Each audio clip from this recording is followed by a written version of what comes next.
Today on Rethink Real Estate, we have Paul Butterfield. He's the CEO and founder of Revenue Flywheel Group. And I wanted to have Paul on the podcast today because he helps sort of fix the sales cycle of many massive companies. Now, how is that a parallel to the real estate industry? I'll let you decide that. But I find it really interesting, some of the processes that he goes through in order to refine what may be sales cycle problems that there are in these bigger businesses, maybe some of the things that we can identify in your real estate business as well to help obviously push it forward for the future. Hopefully you enjoy. Welcome to Rethink Real Estate. My name is Ben Brady, and this is a real estate podcast aimed to deliver sales strategies, marketing tips, and business insights from industry experts and myself to build a listing-focused business for the future. Let's get into it. Paul, welcome to Rethink Real Estate. Hi, looking forward to it. Thanks for having me.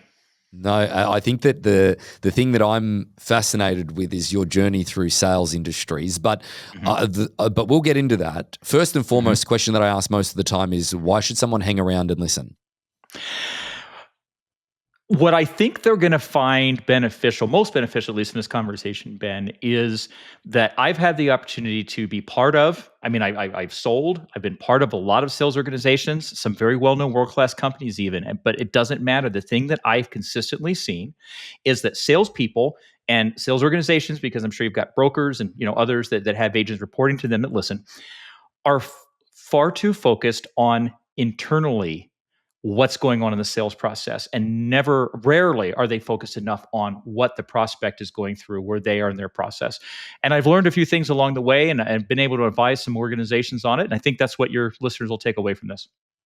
I'm excited about this because I love looking at different industries and the ways and tactics of which they operate in, because, certainly the high volume industry is certainly something that has always attracted me, because real estate, from a perspective, when you get to high volume, the problem that I've seen and I think that the industry faces is that when you get to a certain high volume perspective, the main lead agent tries to distance themselves from the transaction and it really affects the experience. As much as they don't think it does, it really, really affects it. Now, the other thing that I'm fascinated with is how certain systems and certain processes are in place. Now, again, I'm going to speak generally here, in a generalized fashion, is that 99.999% of the real estate industry, and again, there's going to be some people screaming down the podcast at me, they make it up as they go. I don't care what they say. They make it up as they go. And no other real industry or major industry that I'm assuming that you've been part of really does it that way. Like, if you're in a big, massive company that has a massive sales force and you're helping them generate their revenue, that is such a systemized process and such a fundamental process that is in place, when real estate is sort of off the cuff and off relationship based and all of that stuff. Like, I'm sure that other industries have that, but could you give us some insight to just some of the companies that you've helped and some of the things that you've helped them with, first of all? Well, I think it's worth mentioning that what you described is certainly the ideal, but you might be surprised how often it's not. When you get inside of companies, that it's actually, they are flying by the seat of their pants a bit too much. And a lot of times even their best salespeople are, and they just kind of leave them alone because they're their best salespeople and say, hey, as long as they're bringing in the revenue and it's ethical and legal, we don't. But the problem is, without the kinds of systems and processes you're talking about, it's very difficult to sustain success. And it's very difficult to understand what you need to change when you go through a dry spell. I don't know any salesperson who has not gone through a tough patch with just not either finding business or finding business and not closing business. And if you don't follow a system, then how do you back up and evaluate objectively what levers you should be pulling? Because you don't want to keep doing the same stuff over and over. I mean, that rarely just works on its own. So a lot of companies have that same problem. And one of the things that I have found is a challenge with it is, as I said, they are very focused on, for example, everybody in sales works with a pipeline. All right. Yep. And I don't know if that's always how realtors talk about it, but if a pipeline is, who have you got in the hopper? Yeah. And regardless of the kinds of sales that you're doing, there's a certain amount of business that you need to be generating, whether that's leads that you're Zillow or something like that, or you're out doing it on your own marketing. If you don't have a system of bringing in and having a certain amount of revenue warming up, if you will, in different stages, because the buyers, I suppose you could convince someone to buy a house like sometimes people convince someone to buy a car. I think it'd be a lot tougher. And so if you don't have a pipeline and you're not working it effectively and you're not communicating effectively with those buyers or potential buyers, you'll often find that you've got gaps. So when I think of system, that's the first thing that comes to mind is how well are you managing your pipeline? Even more important, how well do you understand your pipeline? How well do you understand? Because you talk about people that wing it. That would be one of the first things that I would want to know is, how many opportunities, how many houses or likely a revenue target that you want to hit for this year? How many properties do you need to sell to hit that? How many buyers do you need to talk to sell that number of properties? And going back to what I said a few minutes ago, even some rather sophisticated companies, some that I have advised and worked with that listeners would probably be familiar with. In fact, they vary. Red Wing Shoes. Now, this wasn't the Red Wing Shoes, the stores, but they actually have a sales force that goes out into large companies. And if you run a factory or some sort of manufacturing or industrial environment where those boots are, required safety gear, a lot of companies will offer that as a benefit. And so they've got a sales force that go out and do that. I've worked with Orbitz. I've worked with software. People may not be familiar with the company. It's called In Contact, but if they've ever called a call center, they know the software because it's the software that sits in the cloud and runs the agents. It manages those. I have worked with as an internal executive with Microsoft, with Hewlett Packard, with HP, et cetera. And as I say, it doesn't necessarily. Don't be fooled by the shiny name, the well-known name, I should say, in the shiny building, because it's interesting that a lot of times these organizations are successful in spite of themselves, but it's not the way I'd recommend going about it. In fact, when I was with Microsoft, we used to joke. I mean, you walk in wearing a Microsoft polo, you've done half the sales job because nobody ever got fired for buying Microsoft. But these other companies that I work with, and so I think that it's fascinating. That a little bit. Well, I'm fascinated with a couple of things here because you mentioned something before. I want to talk about pipeline just for a minute before we get onto the sort of the experience, because you'd mentioned something to me off camera that I really want to dive into. Is that you said something before, and we'll get there, that I really want to get to, which is what part of the buyer's journey, it's like, where is the buyer in our process? No, where are you in their process? I think that we'll get to that. But the pipeline side of things, there was something. I was doing business planning with an agent the other day, a very successful agent within our organization. And the funniest part is that we're looking to future-proof their business. And anybody that is a regular listen to our podcast, we talk about making sure that, we're building data for the future and being a hoarder of data for the future, so that ultimately we can then build and generate repeat and referral business so that no one has to cold prospect their entire life. Now, that said, is that I went through and they're like, well, how do I know whether or not my business is at a healthy stage? Well, income is obviously one of the indicators. There's no question. However, if you want to know whether or not you've got to a healthy state, you look through your database. And that also can be, there's a difference between somebody that is in the database as an actual client. We usually call that a C+ lead, that they know who you are and what you do, versus the pipeline is where you're usually generating the interest and understanding and deciphering from the people that you meet versus whether or not they have built that relationship and it evolves forward. Now, the funny part about that is that they just had it all lumped into one in their database. And I said, can you go through and can you identify whether or not these people own real estate, but also own real estate local in the marketplace that you could actually service? Okay. Now, I don't mean this person was in California. I don't mean the entirety of California. I mean more specifically to say Orange County, so to speak. The market you work in. Exactly right. The funny part was they had a database of 800 people that then they dwindled down to 140 people that actually were the influencers. So do you find, I would like to understand this from a pipeline perspective, or what your philosophy is on when you work with the larger companies, is that do you find that there's an inflation of pipeline or database, so to speak, just to make them feel better? Yes. And here's what I think part of it is. If you are in sales, in my experience, you have to be an optimist, because it's a it's otherwise you would just be miserable all the time, because nine out of 10 people you talk to probably don't end up wanting to do business with you, and some of them are rather blunt about it. So you've got to be that optimist. You've got to always be able to come back in the next day, reset, refocus, and go out and put yourself out there again.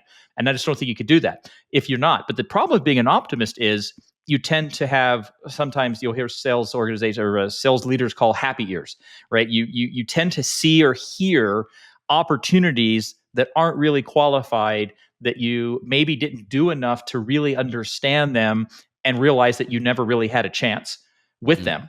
And so they end up in your pipeline. And then the thing that I've seen happen is they sort of take on a life of their own. This is very common in sales organizations. There's a couple of reasons, I think, for that. So first of all, optimism brings them in when maybe they weren't as qualified as they ought to have been for you to invest your time. Well, now, if you let that go, that means you have to go out and find another prospect. And I don't think that this is a conscious thought process, but it's a lot easier to talk yourself into keep trying to flog that one opportunity a little longer, rather than go out and have to start from scratch and find something else. And you'll find that prospects, when I talk about pipeline, it's all inclusive of the various stages that you're talking about, with the exception of maybe someone who's bought from you in the past. Then you're going to be working with that relationship ongoing, a little differently. But everybody else is a prospect or actively working with you. Yep. But yeah, I mean, it's a very common problem. I like the way you put it, inflation. And what I'll find is when I go in and work with organizations, I will warn, say we're working with the chief revenue officer or whoever the head of, the executive brought me in.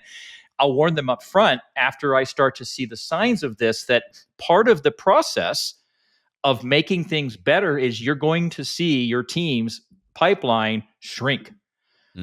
And try not to stress too much about it, because the thing is, when we teach them how to apply reasonable, objective ways to evaluate an opportunity, and they are honest with themselves and they take it out, they were never going to close it in the first place. So try not to stress. If the pipeline goes from 10 million down to 7 million, it was never 10 million type of thing.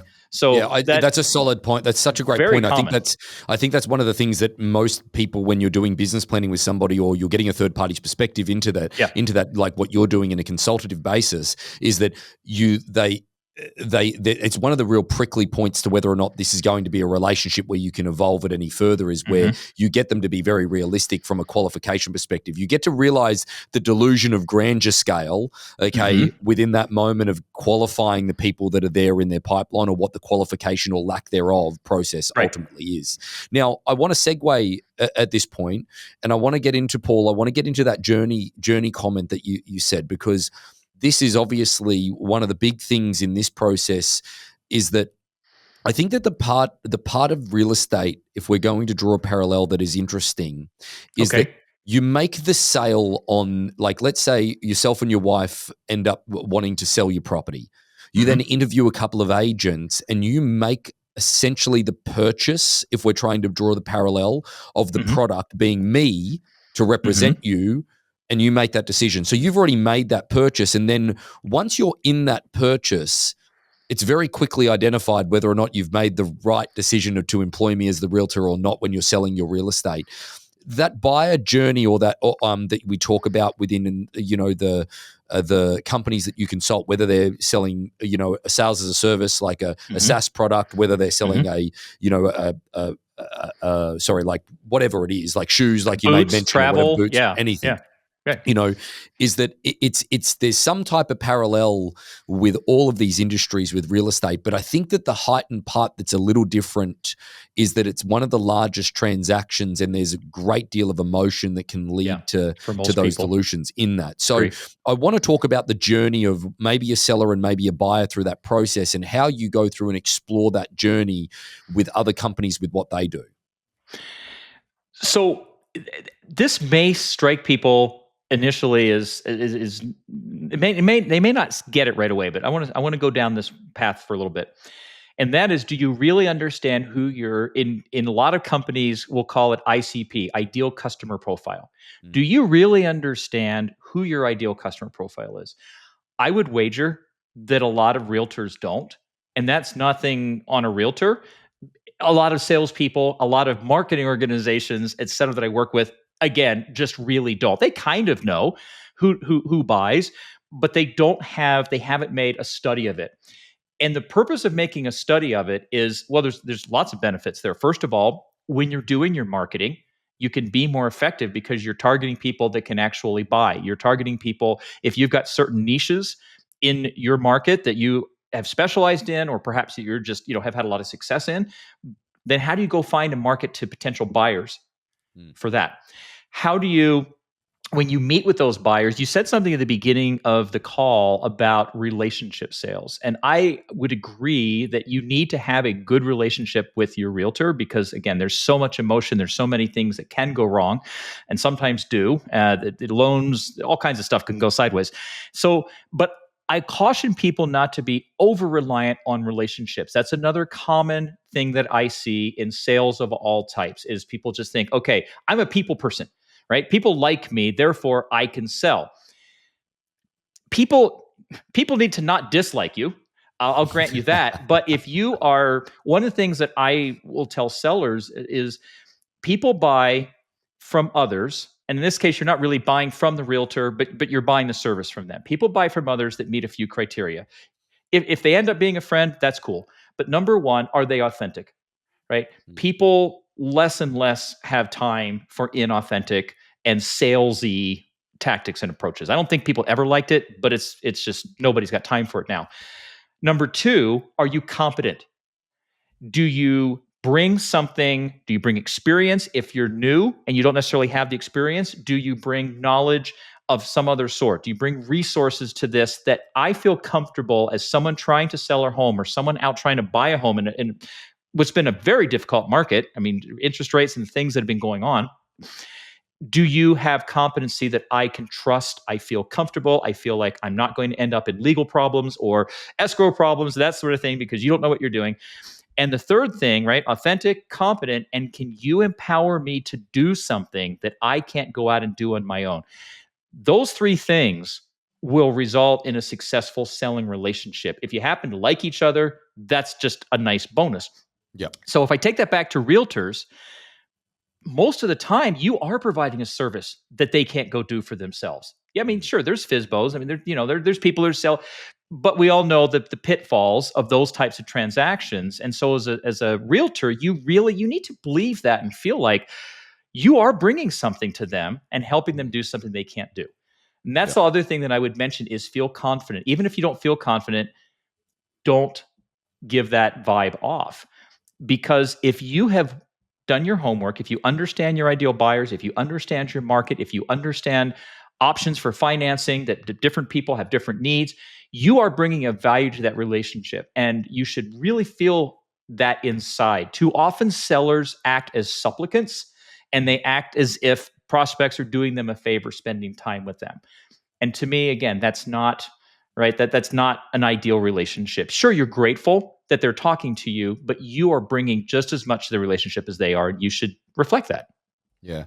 I think that there's a part of this that also that I'm very curious about of what you've done in the past is that I know that it would probably depend on the problem that organization had at the time or I shouldn't say problem, it might not be a problem. They might just be looking to improve in general, whatever it is. But how would you go into a company, whether it be a Microsoft, whether it be a whatever big company it is and whatever they're selling, how do you guys go in and evaluate their process and then advise them? It's with the current state of technology with sales, it's a lot easier than it used to be. And by that, I mean, there's technology that more and more companies are using. There's a product that's very well known called Gong that may not be familiar to your listeners, but it's a product that comes to your Zoom meetings. And I mean, if we were, in a meeting like that right now, and it would be sitting there and you'd know it was there, both parties would, but it is recording and taking notes for the buyer and the seller and doing a lot of things like that. And it also is good for coaching. So when I go in, I can go in and listen to calls and spend time. Now, in the absence of that, and before that software existed, a lot of it was just spending time with sellers in the field. Right. And talking to them and watching them interact with buyers, having them spend time talking to me. If I have them sit and talk to me about the opportunities they're currently actively working on, even that is often telling. I think it was maybe off camera, you and I were talking about the fact that too often salespeople and sales organizations say things like, well, say I'm your broker, right? Or your sales manager. And I'm asking, where are they in our process? That's not really the way we should be looking at it, because Okay. that buyer does not care about our process, not even aware of our process. Yep. Where are they in their process? Where are they in finding, the property, finding the solution, whatever that might be, to what they're doing? In fact, I would even go further. Do you understand, as a seller, do you understand that buyer's problems? When Yep. someone's coming to you to buy something, and I don't think tell me if I'm wrong, but I don't think real estate's any differently than this. I've bought my fair share of real estate. I've got, investment properties, that sort of thing. When I come to a realtor and I want to buy an investment property, I'm in a very different place than when I'm coming to buy a new home for my Absolutely. family, right? Yeah, absolutely. So, how well do you understand what it is they're looking for? What problem are they solving? And sure, you get looky-loos that just want to go see big multi-million-dollar houses, but I think most people don't waste your time. And so, Yep. how well do you understand what gap are they trying to solve in their situation, by working with a realtor or by buying any product? And again, Yeah, salespeople or often what is gloss that? over that. And what is that property that you might be selling? Let's say that you're a listing agent. What Yeah, is that property that you might be selling? What problem does it solve for a majority of the yeah, audience? right, right. Yeah.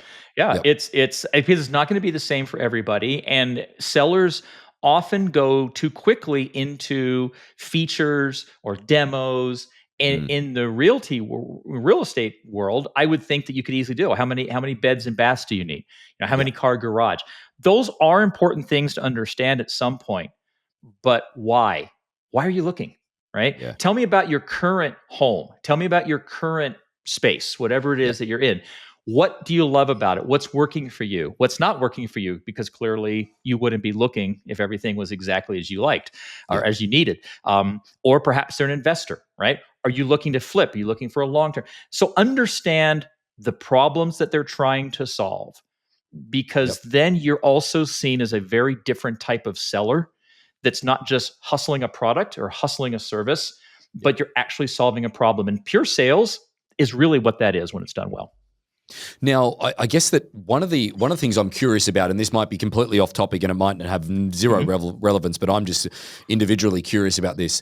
What is generally the problems that you see when you Mhm. go in there and you're solving them? Like I'm certain that there's lots of different ones, and again, maybe there's some examples here. You might have to Mhm. keep names out of it, but like I'm sure that there's opportunity creation, and then there's Mhm. identification and qualification, then there's Mhm. also then there's product, and then cost, as Mhm. well, that Right. probably gets into the scheme of things. Like, I'd be really interested to understand how quickly, or how you identify that, or what you see as the most common problem within some of these organizations based on industry, perhaps, Mhm. so that we could look at that.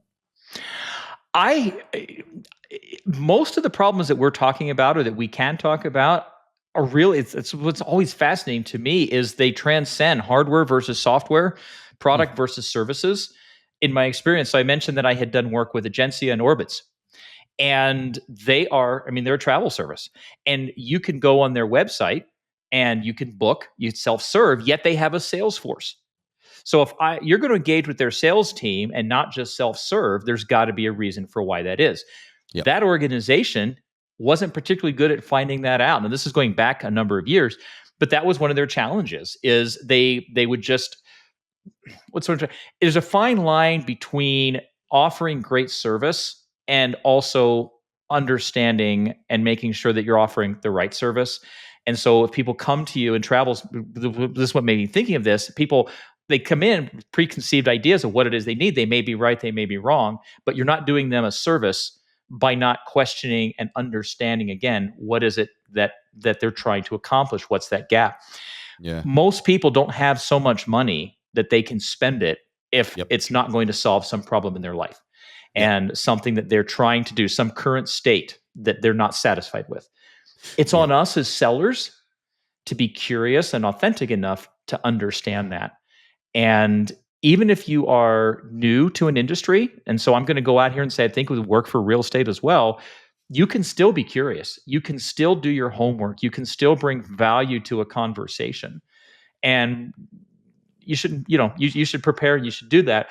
And once you're very good at it, don't forget to still do that. Because that's the other thing that I see in organizations of all sizes is, and the reality is, if you've been selling in an industry for a certain amount of time, you probably can identify a very small subset of problems that your customers bring to you over and over and over. Real estate, got to be the same thing Got to be. at some level. But the problem is, even if you're 100% right and correct about what it is, that is not a great experience for them. The thoughtful salesperson, the consistently successful salesperson, has become good at helping people internalize it or recognize it internally and see it for themselves and bring them along. It's kind of like and your listeners who have kids know the difference between teaching your child how to clean a room and just going in and doing it. And it's certainly much easier to do the second. But long term, the child doesn't learn anything. And selling is somewhat like that. And what happens in selling, those people don't buy because they don't feel comfortable. That's when they start to feel manipulated or sold to in an uncomfortable way because they're not following along and they just feel like the seller is offering their opinion and trying to just get them to do something. Does that make sense? Yeah, it does make sense, and like it also probably stems to another question that I've got, is around what you're seeing from all organizations, sizes and shapes and sizes, I should say, is that are you seeing more people go belly to belly again, or are they trying to do it over Zoom? What's the transition of most of the industries that you're operating with at the moment? It is very dependent on the size of typically the size of the organization and or the size of the sale and the opportunity that they're doing. Larger sales still want to have a face-to-face relationship. They want to see people there. I mean, we had a couple of years where that wasn't safe. And so of course we had to adjust. But what I've seen is as we've come back out of that and moved back somewhat to old patterns, that is an expectation. I would imagine that if I were a realtor, which I'm not, but if I were a realtor, I would want to always get face to face. Oh, of course. Because I'm assuming that my competition is always easily available to a potential buyer, and I want to make that connection, and I want to give them the opportunity to make the connection with me. Now, I need to show up with something that makes it worth their time. But that's usually what I see. If it's still a small business, you're selling to small businesses or medium businesses, it's not cost effective to be out there. And often still, Zoom or something similar is the way to go. Yeah, but like I say, it's just more dependent upon the size of the transactions and expectations of the client. I'd be remiss to sort of not ask the sort of a final question from a futuristic perspective. It's probably going to be a vague and horrible question to answer, but AI. I'll give you a vague and horrible answer. Yeah, they're perfect. That's good. Great content for the group. Is that AI is obviously something that is sort of lingering in the background of all industries at the moment. We have a big change in our real estate industry at the moment with lawsuits happening and all of this type of stuff going on with generally the things that have changed. From an industry perspective, as a sales industry, what's the big change across the board at this point? Is there something that we need to be aware of with the evolution of things in the future? Where do you see the sales side of the industry going, if anywhere? You mentioned AI, so I'll talk about that for a minute, and then if we want to go in another direction, we can. What I've seen, there's good and bad ways that sales organizations and sellers are using AI. The terrible way is to over automate their outreach and their marketing efforts so that it's just a terrible experience. I could open up my LinkedIn page right now and I'm sure show you horrible examples of messages people are sending me trying to sell me something. They're terrible. Yeah. I probably should use them as leads. Find out who their boss is and call them. Say, we should talk.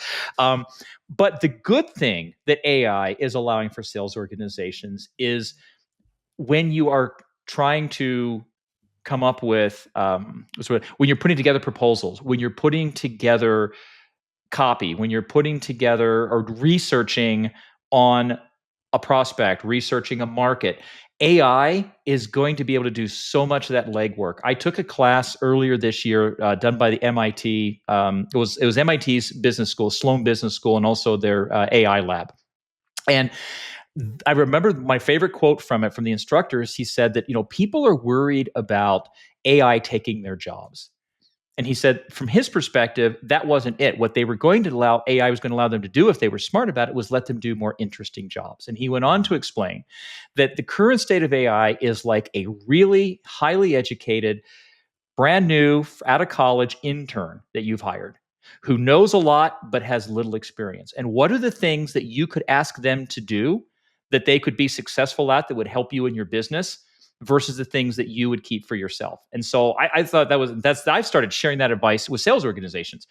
Think about AI. What are the mundane and routine things that take up a seller's time? The research on the amount of time that salespeople spend selling versus doing every other aspect related to being a salesperson, the amount of selling time is horrible. It's sometimes as little as a third of their time. So how can AI get them in the field, interacting with customers and prospects more often? And that's a big game changer that I'm seeing for companies that figure it out. Yeah, no, it's a really solid point. One of the final things that I will ask you today, though, is more so from a learning perspective for people, is that any books, resources, podcasts, anything that you use or that you have used in order to give them a better understanding of sales in general, because that's what we all are in and what we are all talking about, is that has there been anything that's been influential to you or that you've currently used or something along those lines that you could share with the group? There's a book that I was introduced to as a Microsoft CFO. It just wasn't the book; it was the whole process. We actually brought in one of the co-founders, and we rolled this out. But the book is called Customer Centric Selling, and it is sales. It is somewhat geared towards tech, but the book is not 100% for folks in tech. The concepts that you learn in customer centric selling, you've heard me espouse in our conversation here because it was very influential on me. I used it as a Microsoft leader. When I went from Microsoft, when I went into Intuit, I brought that methodology with me to Intuit because the team that I walked in and inherited didn't have a methodology. I used it at multiple companies. And when I was asked to, by my EVP of sales at one software company, he loved how I was developing my sales team. And he said, I want to create a job for you where you're developing my entire organization the way you're doing your team. We brought it in then. And so this is a methodology that I've seen work in the field. The principles are general enough that any sales industry can apply them. They just may need a little bit of, you got to translate it a bit. But that's the first book that I would think of is that. The second one that I'm a huge fan of that is not a sales book, but I really encourage people to check it out, is Stephen Covey's book, 7 Habits of Highly Effective People. Okay. The principles in that book will help you be successful in any aspect of your life. But I found as a sales leader and as someone carrying a quota, that the things that he talks about in there about how to prioritize things, how to, empathy, how to apply to selling so well. And that's not one that may be on people's radar. So I think that's worth them checking out as well. Paul, thank you so much for sharing your insights today. We really appreciate it. All of your information is in the show notes below for people to follow. Certainly reach out and ask questions and things along those lines to get in contact with you. But thanks for joining us on Rethink Real Estate. Thank you, Ben. So about 75% of our audience hasn't liked, followed, or subscribed to our podcast. It would mean the world to us, and it would help this podcast more than you know to expand our reach if you were to like, follow, or subscribe on any of the platforms that you're watching or listening on. Thanks again.